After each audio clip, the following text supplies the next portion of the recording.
Hello प्यारे विद्यार्थियों, आज हम कक्षा 10 की राजनीतिक शास्त्र के कुछ महत्वपूर्ण प्रश्नों के बारे में पढ़ेंगे जो कि एग्ज़ाम में पूछे जाते हैं और आगे भी पूछे जाते रहेंगे।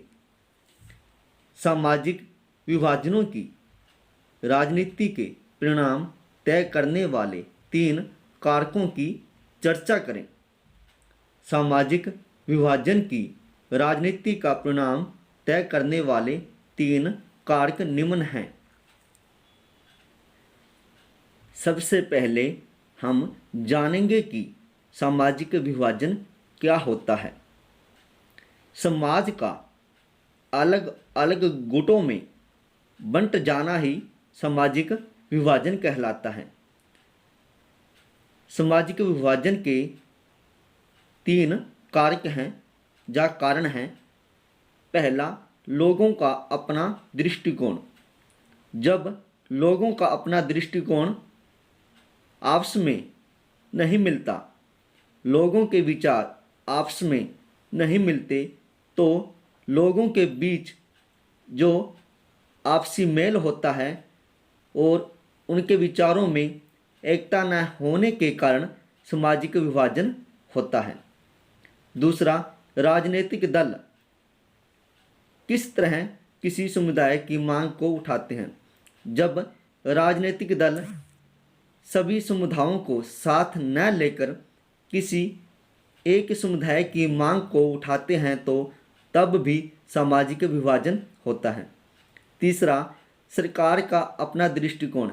जब सरकार सभी समुदायों को साथ लेकर न चले बल्कि एक समुदाय के बारे में सोचे और उसका विकास करे, जिस कारण से सामाजिक विभाजन होता है। अब हम विस्तार से जानेंगे कि सामाजिक विभाजन में लोगों का अपना दृष्टिकोण किस प्रकार काम करता है। लोगों का अपना दृष्टिकोण। यदि लोग स्वयं की पहचान को किसी खास रूप से दूसरों से अलग देखते हैं तो उन लोगों के बीच आपसी मेल मिलाप या विचारों में एकता कम हो जाती है। यह तब आसान होता है जब लोग अपनी पहचान को राष्ट्रीय पहचान के रूप में देखते हैं। जब लोगों के अपने दृष्टिकोण नहीं मिलते, उनके अपने विचार नहीं मिलते, तो उनमें आपसी मेल मिलाप और विचारों में एकता कम हो जाती है, जिस कारण से सामाजिक विभाजन होता है। इन सब को छोड़कर लोगों को अपनी पहचान को राष्ट्रीय पहचान के रूप में देखना पड़ेगा, जिससे सामाजिक विभाजन को बचाया जा सकता है। राजनीतिक दल किस प्रकार किसी समुदाय की मांग को उठाते हैं।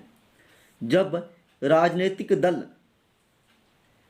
किसी एक समुदाय को लेकर चलते हैं तब भी सामाजिक विभाजन होता है।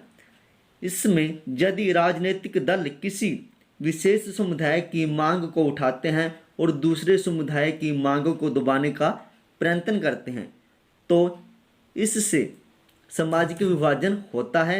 यदि वह दूसरे समुदाय की मांग को दबाए बिना किसी विशेष समुदाय की मांग उठाते हैं तो सामाजिक विभाजन नहीं होता। यदि राजनीतिक दल सभी समुदायों को साथ लेकर चलें और सभी का विकास करें तब सामाजिक विभाजन नहीं होता। जब राजनीतिक दल दूसरे समुदायों को ऊपर उठाने के लिए अन्य समुदायों की मांग को दबाने का प्रयत्न करते हैं तो इससे सामाजिक विभाजन होता है। राजनीतिक दलों को चाहिए कि वे सभी समुदायों की मांगों को आगे लेकर आएं और सभी का विकास करें।